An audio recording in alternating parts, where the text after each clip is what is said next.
So this week, as I finish up my favorite book, The Snow Leopard by Peter Matheson, I'm thinking about the concept of emptiness. So Matheson is heading back toward Kathmandu with two of the Sherpas, and on two occasions, they spend really interesting evenings in local villages.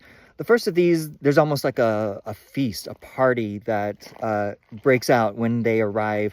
Matheson sends one of the Sherpas to buy meat, and the local people have this big feast with them. They have this alcoholic beverage that they drink together. There's music and dancing, and he goes to bed just feeling, really great about the world, wakes up feeling really great about the world.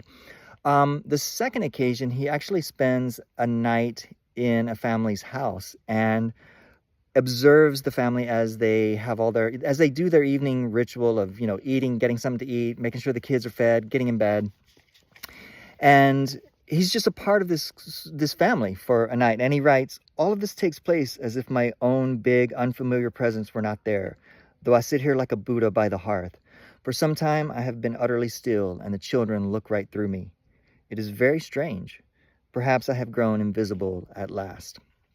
The concept of emptiness doesn't mean nothingness. It doesn't mean the void. It doesn't mean actually being invisible. Emptiness means, in Buddhism, that all things are empty of inherent independent existence. Everything is conditioned. Everything arises as the result of causes and conditions.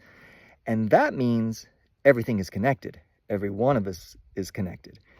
I'm connected with this landscape and everything else in the universe, including you. Throughout this journey, Matheson and George Schaller, the other Westerner on the trip, they wanted to be alone. They wanted solitude. They wanted to do this kind of on their own, but they can't do that. They've had to rely on the Sherpas. They've had to rely on the porters, and they've been able to do this trip because of the local people who have helped them and supported them at various times throughout their trip. So it's this, he doesn't really talk about this, but he does experience this sense of emptiness, this sense of everything being empty of its own independent existence, everything being connected, everything the result of causes and conditions.